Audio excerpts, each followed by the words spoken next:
tarde, gente querida! Boa tarde, flores do Brasil! E boa tarde também aos internautas que estão no mundo inteiro e estão acompanhando o trabalho aqui da Fala Flor.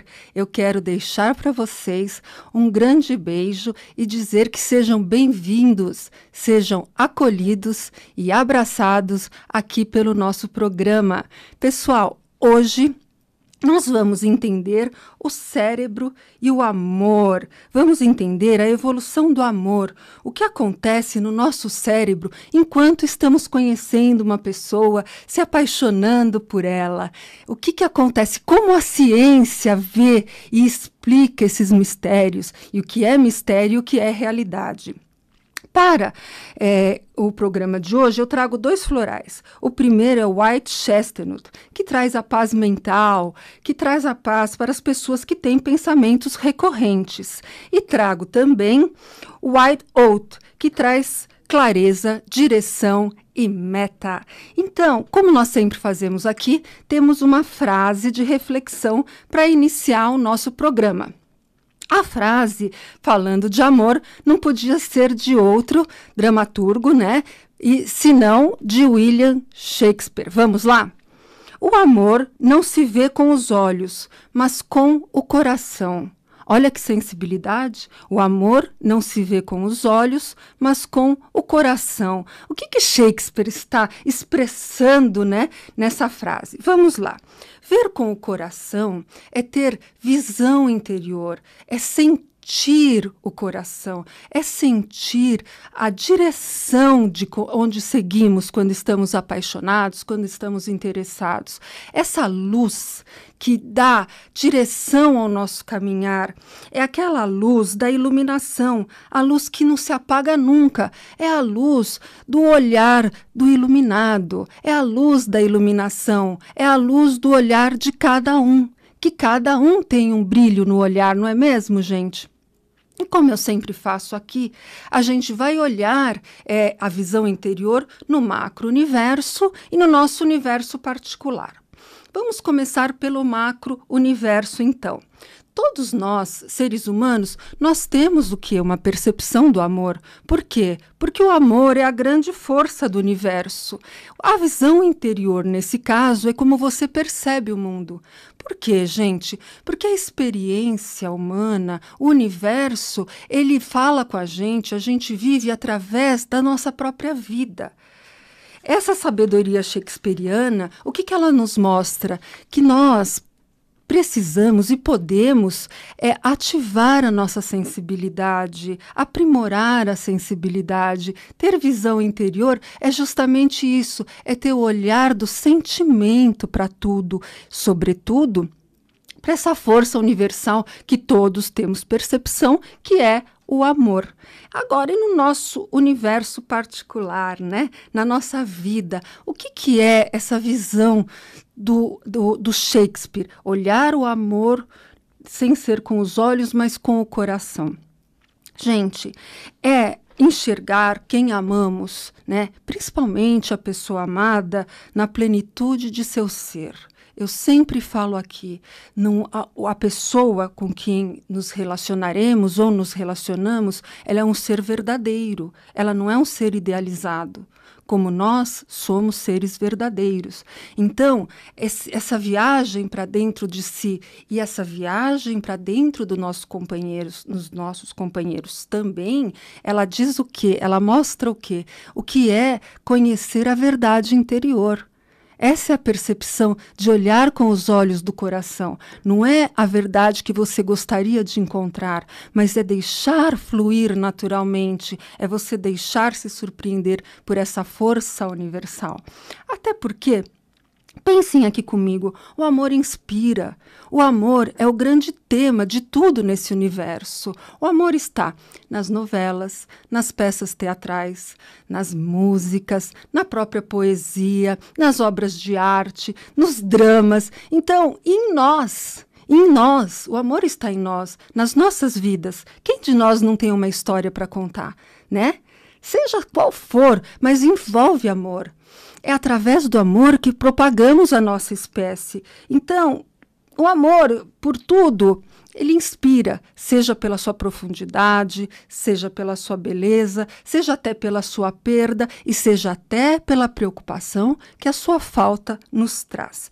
Então, a proposta do programa de hoje é justamente essa, é ver como que é racionalmente que funciona dentro do nosso cérebro o amor.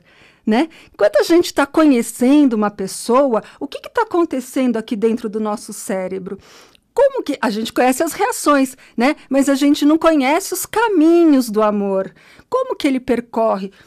Quais são os processos mentais? Vamos começar? Eu vou falar para vocês. Eu creio que nós vamos fazer umas 2 ou 3 séries. Hoje, na primeira série desse tema muito legal que eu trago para vocês, a gente vai ver como tudo se inicia. Construir, então, um relacionamento é uma ativação de recompensa cerebral. Nós, seres humanos, nós temos um instinto de amar. E esse processo se dá ato por ato, se desenvolve na motivação da vivência do amor, que é sempre uma construção. Então, vamos lá. Quem já ouviu falar que a primeira impressão é a que fica das pessoas, né? Da onde vem isso no nosso cérebro? Eu vou explicar. O que existe, na verdade, racional dessa expressão é o seguinte, que a visão ela é a porta de entrada para as informações do cérebro, principalmente o masculino. Por isso que se diz que o homem é caçador. Já a mulher, no cérebro feminino, a audição. A mulher é mais coletora. Ela se impressiona, é mais sensível pelo que ela ouve, pelas palavras e pelas vozes. Então, vamos entender aqui uma questão. Quando nós somos bebês, né? Quando nós estamos nas primeiras fases da nossa vida, o que acontece? Nós somos validados por tudo que fazemos, né? Pelos nossos pais, cuidadores, as pessoas que estão em volta da gente. Nós somos uns bebês, né, gente? Só que aquilo ali, aquela aprovação da forma com que o universo nos responde, o nosso universo particular, ela fica registrada. Então, quando você recebe um elogio da pessoa, do alvo amado, da pessoa, né? Da pessoa que você quer conquistar, o que acontece? Ativa esse sistema de compensação do cérebro. Essa sensação, gente, ela é uma sensação de bem-estar tamanha que reflete também no nosso corpo, até no nosso sistema imunológico. Agora, tem outros princípios de início, né, de um relacionamento, da escolha de um relacionamento. E o cheiro é um deles. Por quê? Porque ao inalar o perfume da pessoa, alvo da conquista, que nós estamos falando aqui do início, de conhecer uma pessoa, né? Quando você inala, as partículas inaladas, elas estimulam os neurônios e relacionam como agradável ou desagradável. E aqui eu vou trazer uma curiosidade para vocês. O olfato humano, ele pode reconhecer até 10.000 cheiros diferentes. Mas nada equivale ao quê? Ao cheiro da pessoa amada. Olha que incrível, né, gente? Quanta coisa para a gente aprender. Outro potencial para se chegar num relacionamento é a conversa. Ele traz nesse sistema de compensação, de prazer do cérebro, ele traz a informação de que essa pessoa pode ser uma companheira de anos para a vida. Mas olha, gente, vamos entender aqui o que é poder conversar nos dias de hoje, né? Poder conversar, gente, é você ouvir, saber ouvir. Principalmente. Mas o que é saber ouvir? O saber ouvir não é o que a gente quer ouvir, pessoal. O saber ouvir é o que a pessoa tem para nos dizer. Essa é a diferença. O que denota maturidade, o que denota que você é uma pessoa pronta para um relacionamento a dois, é você saber ouvir também e saber conversar. Então, essa é uma estrutura de base para um bom relacionamento. E o olhar, o olhar. Vamos entender uma coisa aqui. A flecha do cupido, a flecha, aquela sensação, me apaixonei, a ciência não explica, não tem explicação. Porém, os estudos mostram que o olhar é o retrato da alma, é o espelho da alma. É justamente o que eu estou falando aqui. Ele traz a luz, a iluminação do quê? Do coração, da visão interior shakespeariana. Então, é o seguinte, cada um tem um olhar. É como eu disse, cada um tem a sua iluminação, a forma de perceber o mundo e o outro. Então, o olhar, aquele sorrisão sincero, também demonstra para o cérebro da pessoa que você está conquistando que você está aberta a um relacionamento duradouro.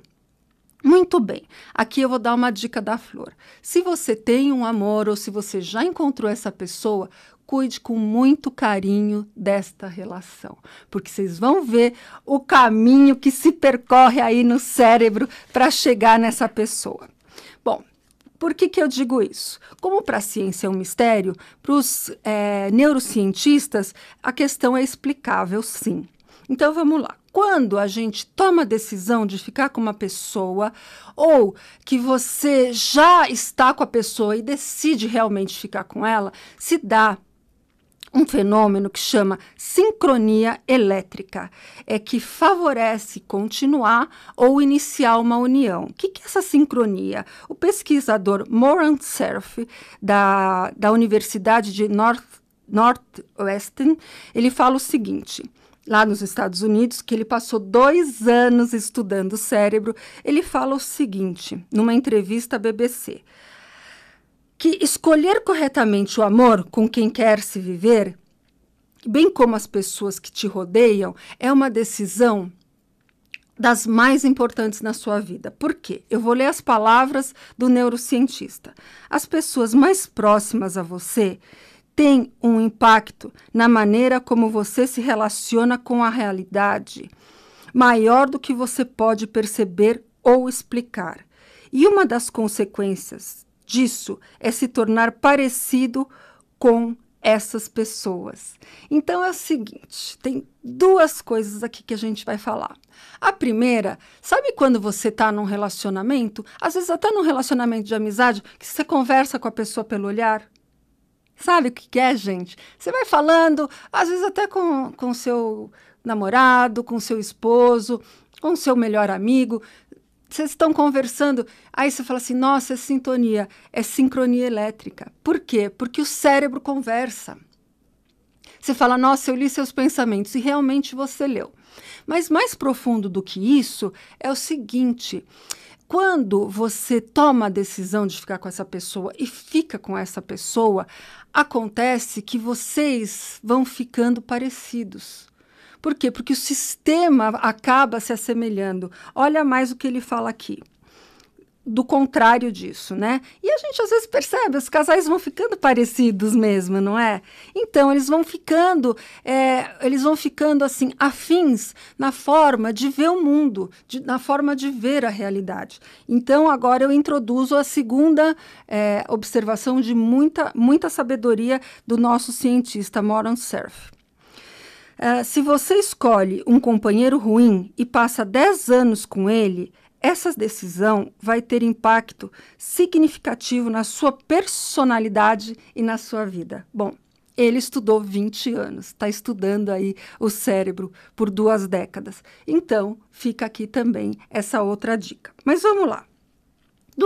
Continuando aqui no nosso cérebro, durante todo esse processo aqui, que nós estamos falando da conquista, da atração física, do desejo, que é esse instinto de amar, é importante deixar claro que durante todo o tempo do processo amoroso, dessa atração, o circuito cerebral é ativado.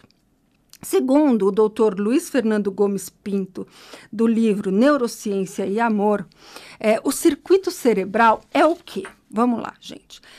Circuito cerebral do prazer. Ele é formado por um pequeno grupo de regiões cerebrais nas quais são produzidos os maiores níveis de dopamina, que é o neurotransmissor que atua na sensação de prazer. Então, o que acontece? Esse circuito ele é ativado quando a gente está amando.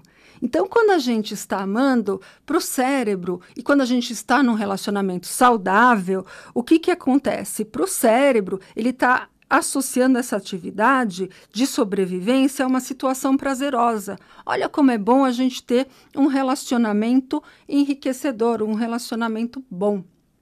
Agora, esse circuito não é só ativado também pelo relacionamento. Esse circuito é ativado quando você faz compras, quando você come um chocolate, quando você tem ideias que te movem, entendeu? Inclusive a ideia de amar, por que não?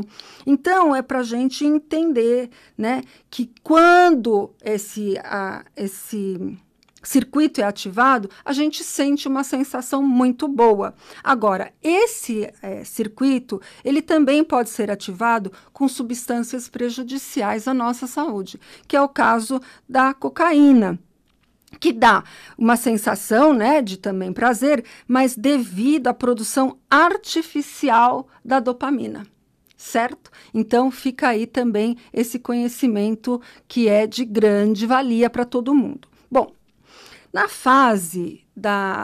nessa primeira fase do amor, o que acontece? Também aqui no cérebro, aumenta o quê? A ansiedade, os sintomas de ansiedade. Vamos falar um pouquinho da ansiedade, pessoal? A ansiedade, ela é uma necessidade de antecipar o futuro. Eu nunca tinha falado sobre isso aqui, mas isso dá um programa, tá? Eu só vou, para vocês entenderem o porquê a ansiedade ela é tão desnecessária. Porque a pessoa que está antecipando o futuro, ela tem o quê? Necessidade de controlar o tempo, de controlar os acontecimentos futuros. Isso é inútil. Ninguém consegue. Então, aqui, qual seria o ideal? Qual seria a recomendação? Principalmente, né, gente, para amar, é deixar tudo fluir naturalmente. Deixar a verdade vir, deixar a verdade, inclusive, te surpreender. Aprimorar essa visão interior do Shakespeare, né, que o amor se vê com os olhos do coração, mas deixar tudo acontecer naturalmente. Não manipular os sentimentos e nem os acontecimentos. Por quê? Porque isso aumenta muito o nível de exigência com a gente. Aí não é ter um prazer, né, gente? É ter um fardo. Isso é desnecessário. Mas vamos lá, então, para a parte mais técnica ainda. Quando a gente está nessa primeira fase, o que acontece lá no cérebro da gente? Aumentam vários níveis de hormônios e diminuem outros. Então, vamos lá. A oxitocina, que é o principal hormônio do desejo e do prazer, aumenta. Aumenta a testosterona, que é o hormônio responsável pelo desejo de outra pessoa. Aumenta, como já vimos, a dopamina, que é a sensação de prazer e bem-estar.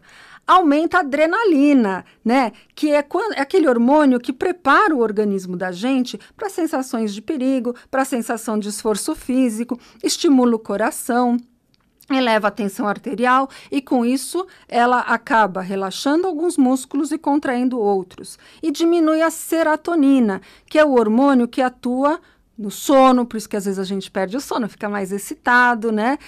Apetite e as funções intelectuais. Por isso que o apaixonado tem uma certa tendência a ser distraído. Mas vamos continuar.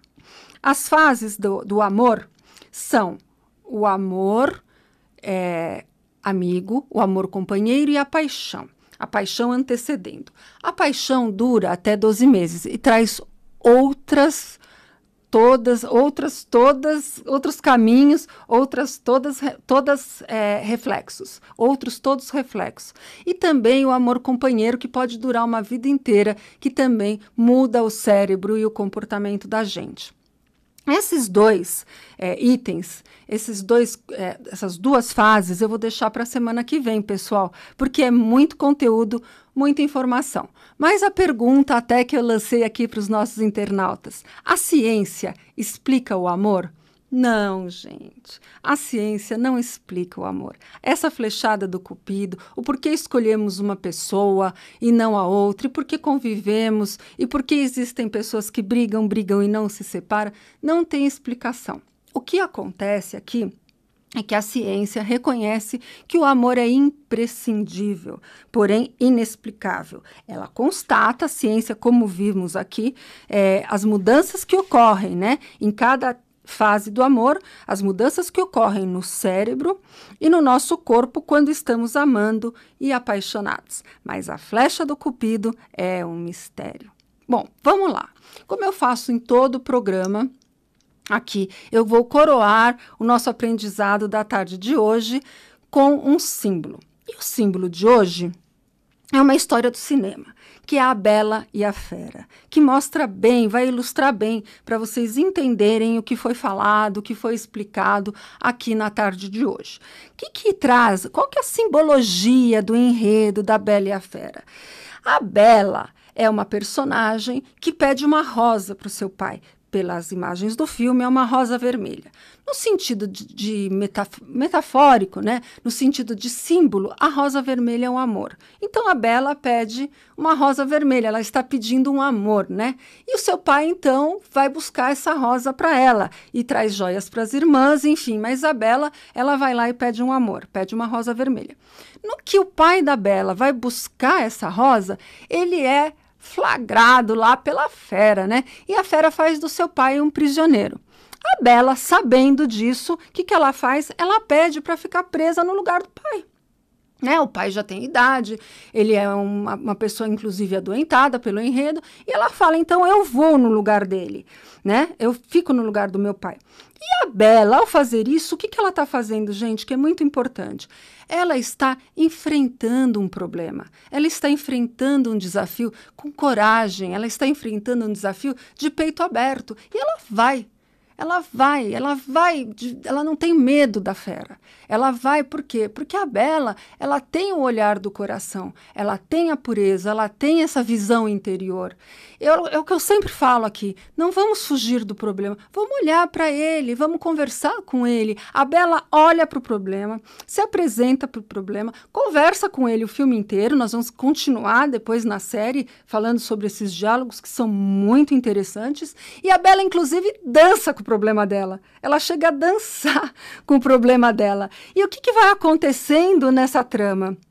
A Bela, ela vai expondo com pureza os sentimentos dela e a verdade, né? A verdade do que ela sente. Ela não manipula, não trama, ela não faz nada disso. Ela simplesmente está lá presente, né? De sentimento. E a Fera vai se libertando. Ele vai se libertando daquele condicionamento que ele tinha. Ele vai se libertando, ele, né, que é um homem, a Fera, mas é um homem. O que ele faz, na verdade? Ele era uma pessoa que assombrava, né? Se assombrava, na verdade. E ele passa a não assombrar mais a Bela. Ele passa a dialogar com ela. E no que eles vão, essa trama, você vai vendo, depois da explicação de hoje, as reações que eles vão sentindo. Porque a Bela, a Fera, ele não é uma pessoa, um personagem dentro dos padrões de beleza, que é outra dica, idealizar, né, o par perfeito, a pessoa perfeita. Enquanto não aparecer aquela pessoa perfeita, eu não vou me abrir para o relacionamento. Não, a pessoa perfeita, ela vai se mostrando ao longo da convivência.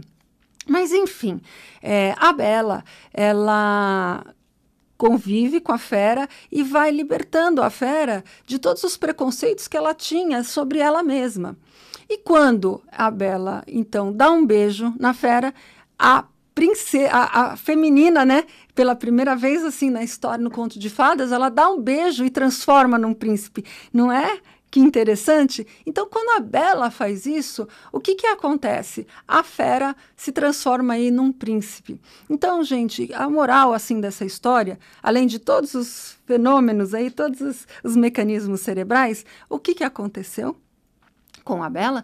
Ela viveu a pureza do coração dela e trouxe para si a verdade do coração da Fera. Porque ele tinha um coração e, na verdade, ele era um príncipe, vestido, né, enfeitiçado por uma fera, né, nas vestes de uma fera. Então, eu vou deixar aqui uma mensagem, gente, que o amor a gente conquista, não é com afetamento, não é com jogo e não é com revide, é com verdade, pureza de coração, construção e muita compreensão, diálogo, como a Bela e a Fera. Eu vou pedir, então, para a gente coroar com a música Os Sentimentos São, do tema do filme. Eu espero que vocês tenham gostado e eu espero que vocês continuem aqui na nossa transmissão na semana que vem com a segunda parte do Coração e o Cérebro. E que o Cupido fleche vocês sempre e se surpreendam. Um beijo, gente. Obrigada pela audiência.